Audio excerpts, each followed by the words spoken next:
안녕하세요. CTS 두란노 성경교실 시청자 여러분, 주님 안에서 문안 인사드립니다. 저는 횃불 트리니티 신학대학원대학교 총장 김윤희입니다. 지금 하박국을 강의하고 있는데요. 1장이 끝났습니다. 여러분 혹시 1장 놓치신 분들은 찾아서 이렇게 들어가 보시면 1장이 잘 2번에 걸쳐서 설명이 돼 있어요. 하박국 1장은 어떻게 돼 있다 그랬죠? 하박국이 질문했어요. 그리고 하나님이 응답하십니다. 하나님 왜 이렇게 강포한 사회를 그냥 두십니까? 그러니까 하나님이 나 그냥 두지 않아. 내가 더 강포로 이 강포한 사회를 치리할 거야 라고 대답을 합니다. 그러니까 2장에 와서 하나님이 하박국이 뭐라고 하냐면 질문 또 있어요 라고 이제 질문을 또 할 겁니다. 그럼 하나님이 거기에 대해서 또 응답을 해 주실 거예요. 주일학교 선생님이 이런 질문을 했다고 합니다. 여러분 그 나무에 막 올라가고 이렇게 털이 있고 알밤을 까먹고 막 이런 게 뭘까요? 라고 질문을 했어요. 그랬더니 유치원생 하나가 손을 번쩍 들더니 선생님 저는 그게 다람쥐 같긴 한데 여기는 주일학교고 교회니까 답은 예수님이요 이렇게 답을 했다는 거예요. 그거는 많은 걸 시사해 줍니다. 우리가 잘못하면 아이들을 빤한 것도 질문도 안 하고 답도 다 그냥 무조건 예수님일 거야, 하나님으로 답하면 맞을 거야, 아멘 해버리는 것으로 키우는 그런 예화가 아닌가 싶어서 좀 가슴이 아픕니다. 그래서 여러분 걱정하지 마시고 제가 지난번에 뭐라 그랬어요? 질문하시라는 겁니다. 그러면 하나님이 응답해 주실 거라는 겁니다. 그럼 오늘 하박국의 질문 한번 같이 살펴보도록 하겠습니다. 하박국이 지난번에 질문을 했기 때문에 또 질문을 할 때 조금 조심스럽게 접근을 합니다. 그래서 1장 12절에 보면 이렇게 해요.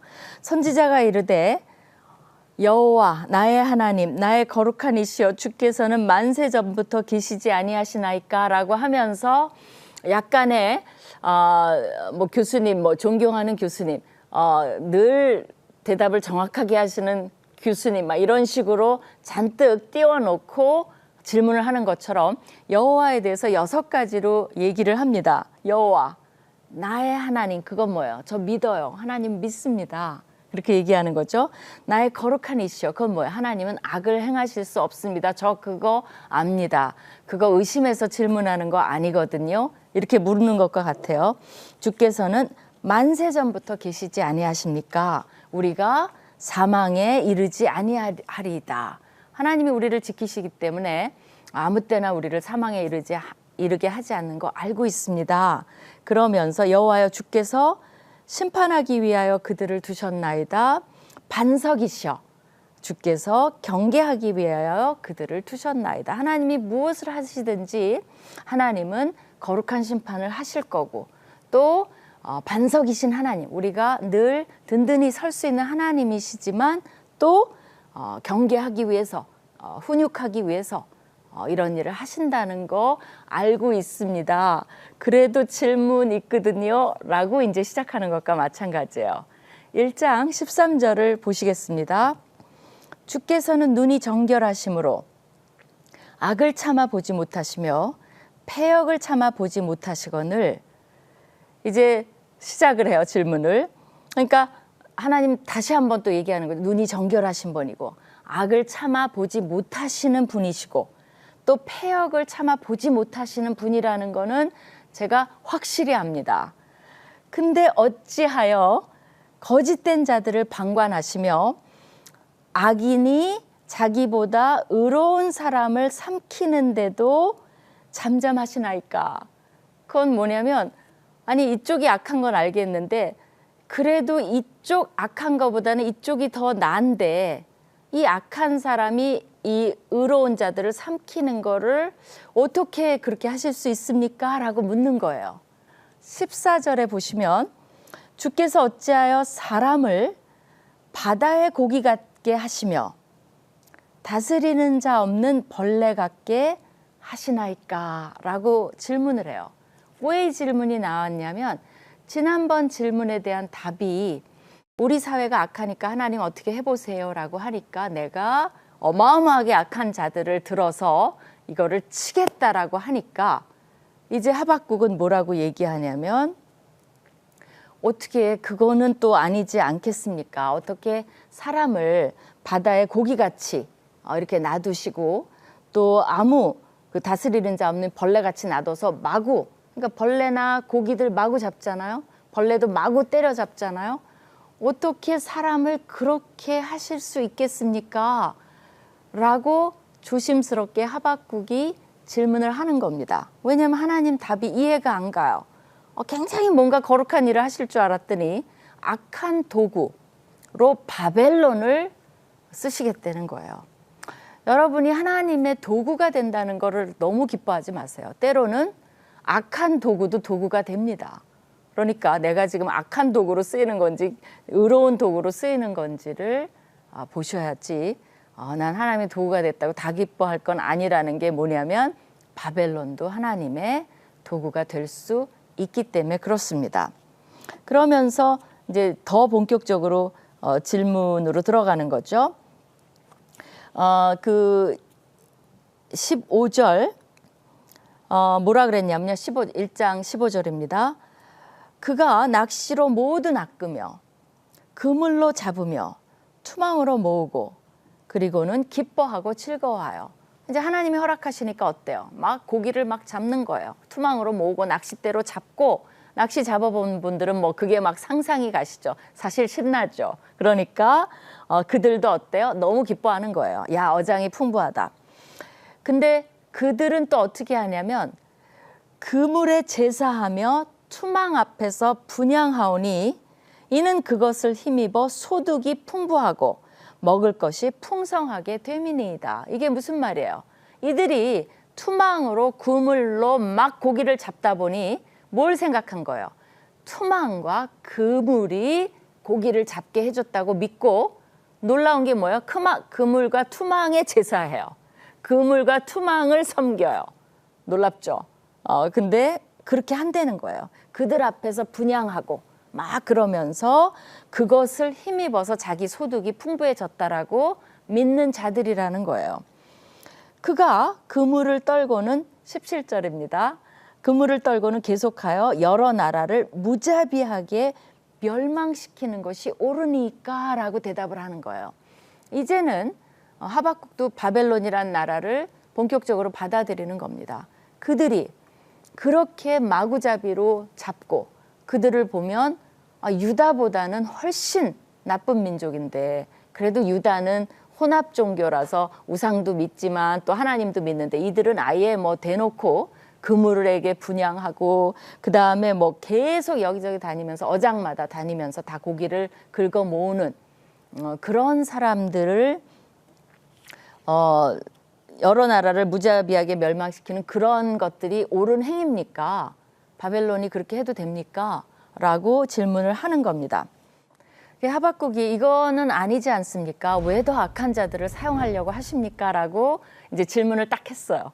그러면 이제 2장이 시작되는데 여기에서부터는 하나님이 이제 아직 답은 안 하세요. 그러면서 하박국이 하나님의 답을 간절히 기다리는 모습을 묘사를 합니다.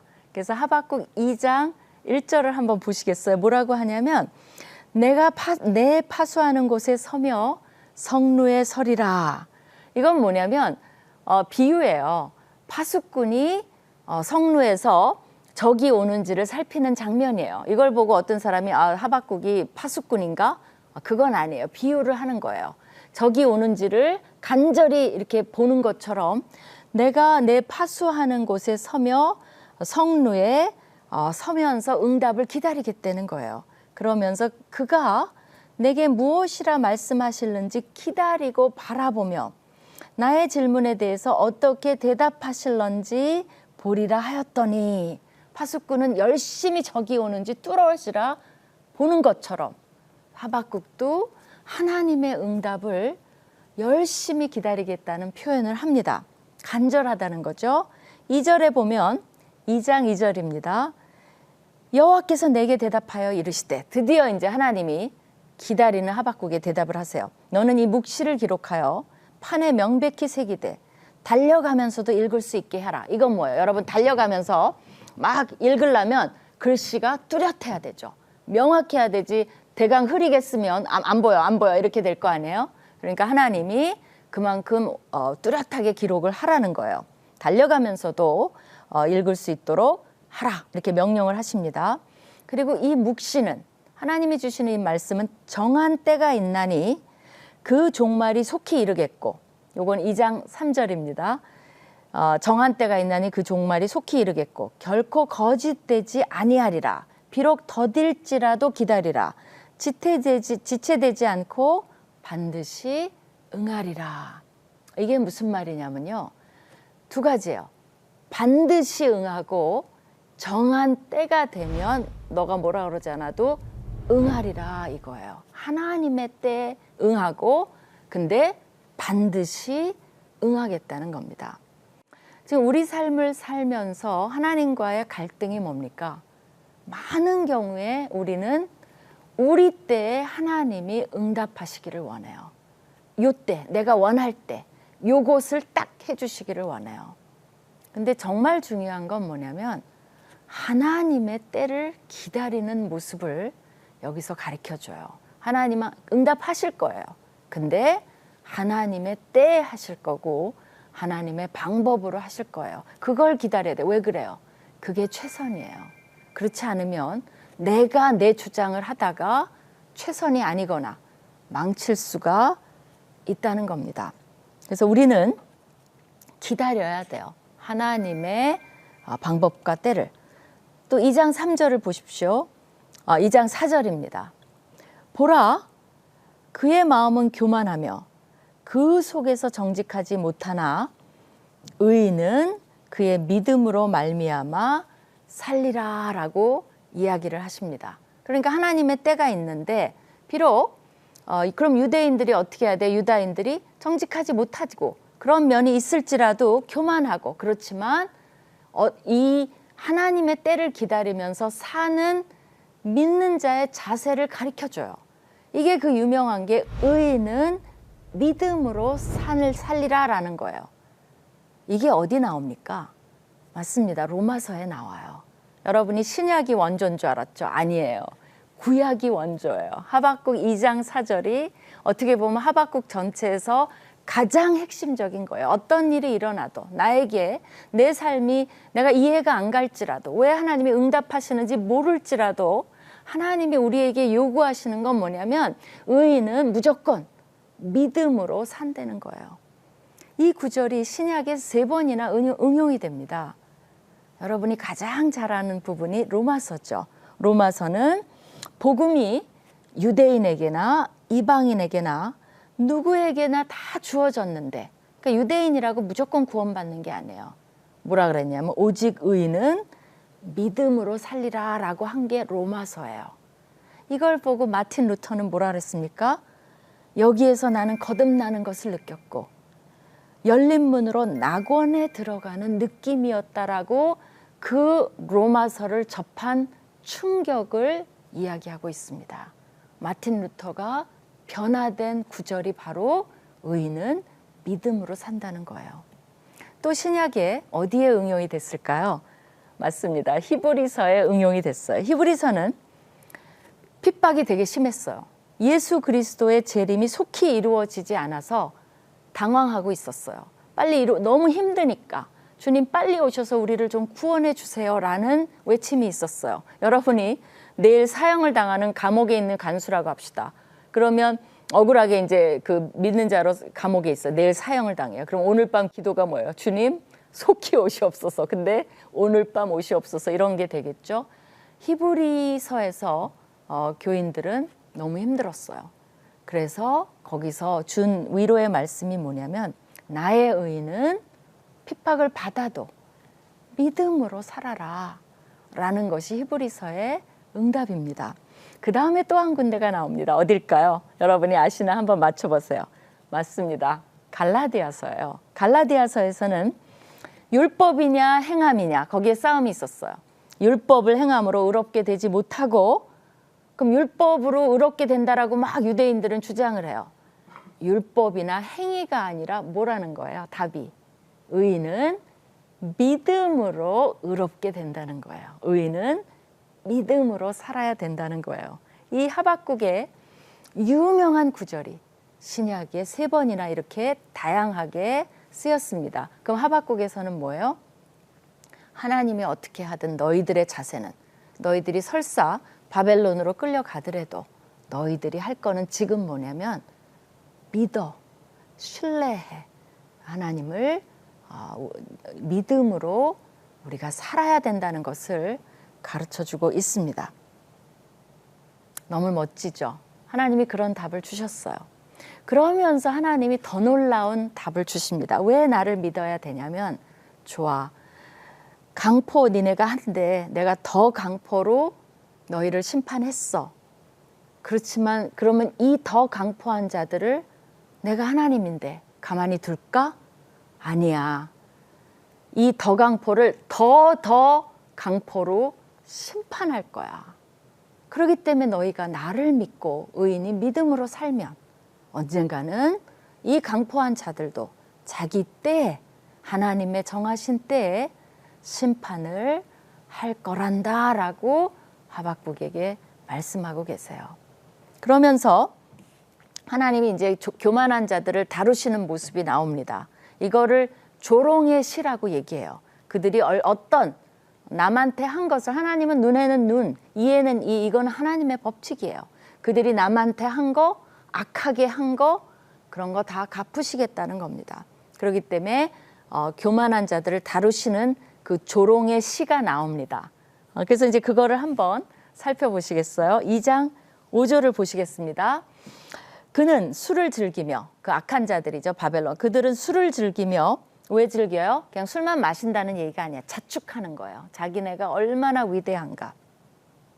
그리고 자기네가 얼마나 대단한 일을 했는가. 사실은 하나님의 도구로 하나님이 그렇게 해주신 거죠. 왜? 악한 나라들을 심판해야 되니까.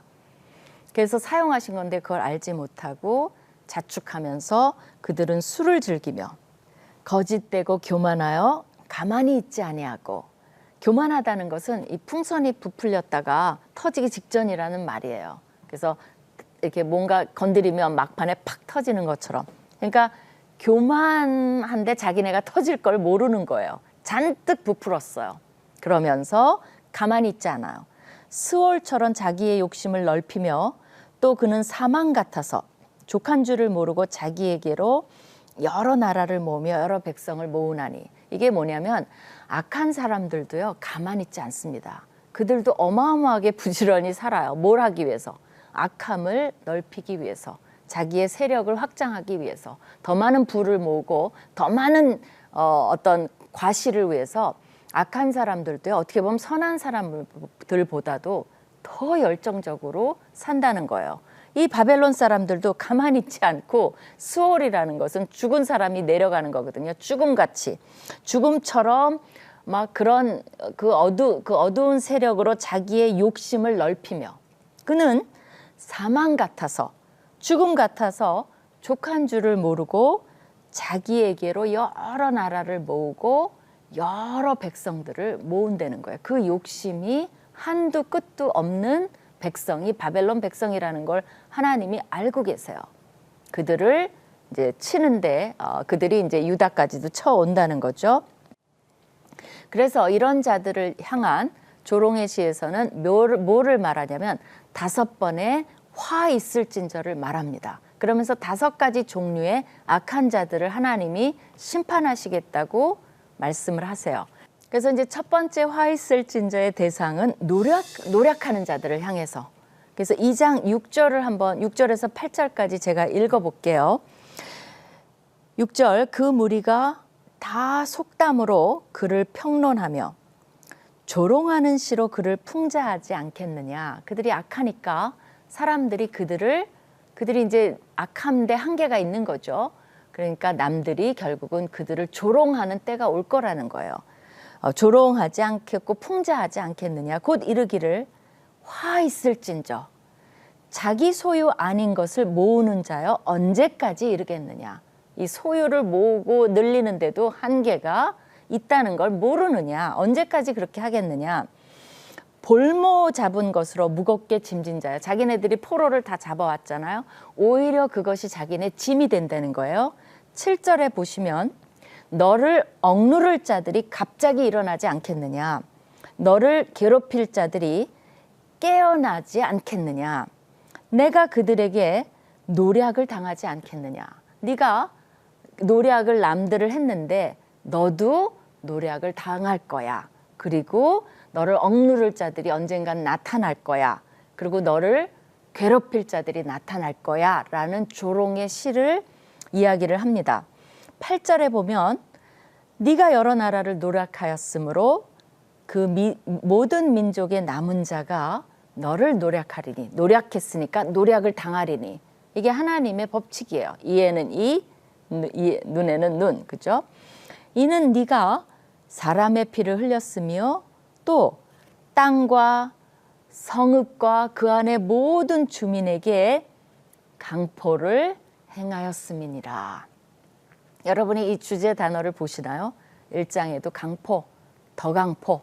너는 강포를 행한 만큼 당할 거야 라는 강포의 주제가 나옵니다. 결국 이 강포는 악을 대변하는 명사죠. 하나님이 다 각각 강포에 대해서 다루시겠다는 것을 여기서 말씀하고 계세요. 두 번째 화 있을진저 어떤 자들입니까? 불의의 이득자들을 향해서. 9절입니다. 하박국 2장 9절입니다. 재앙을 피하기 위하여 높은 데 깃들이려 하며 자기 집을 위하여 부당한 이익을 취하는 자에게 화 있을진저. 이건 뭐냐면요. 궁전을 말해요. 높은 궁전을 세우고 견고한 궁전을 세워서 높은 데 깃들인다는 것은 궁전을 이렇게 높게 안전한 데 짓는다는 걸 말아요. 자기 집은 이제 그런 정복한 데서 그것을 자기 집으로 삼는 이런 것을 말합니다. 그 자기 집을 위하여 부당한 이익을 취하는 자에게 화 있을진저. 네가 많은 민족을 멸한 것이 네 집에 욕을 부르며 네 영혼에게 죄를 범하게 하는 것이 되었도다. 그러니까 막 피로 점령을 하니까 11절에 보세요. 담에서 돌이 부르짖고 집에서 들보가 응답하리라. 담이며 들보에서 피를 부르짖는 소리들이 점령당한 사람들의 죽음의 억울함이 마구 들리게 된다는 것을 하나님께서 말씀하고 계십니다. 사실 이들은 점령자들을 말하는 거지만 우리 삶 속에서도 사실 묵상해 볼 말들이 굉장히 많습니다. 우리가 살면서 조금이라도 남을 억울하게 사업하거나 뭐 남의 돈을 떼어 먹었거나 남을 음해하거나 그러면 그들이 하나님께 부르짖는다는 것을 우리가 꼭 기억하셔야 돼요. 아우 속 시원하다. 그래 뭐 당해봐. 뭐 이러지만 그들은 가만히 있나요? 집에 가서 무릎을 꿇고 누구 이름을 부르면서 원망을 하겠습니까? 내가 그랬다면 내 이름을 부르면서 원망하면 또 어떤 분들은 새벽 기도 가서 열심히 원망하죠. 그러면 곤란한 겁니다. 그래서 여러분이 항상 이런 하나님의 정의 그것들을 생각하시면서 삶을 잘 정리를 해 가시는 것이 하나님을 신뢰하는 방법입니다. 우리가 믿음으로 산다는 건 이런 하나님을 믿는 거죠. 지금 5가지 화 있을진저인데 시간이 다 가서 3가지뿐이 못했어요. 우리가 이거를 해가면서 묵상할 면이 굉장히 많습니다. 그래서 안타깝지만 3가지 하고 다음에 2가지 더 하고 그리고는 굉장히 좋은 구절이 하나가 숨겨져 있어요. 거기에 대해서 다음 주에 또 나누도록 하겠습니다. 시청해 주셔서 너무 감사합니다.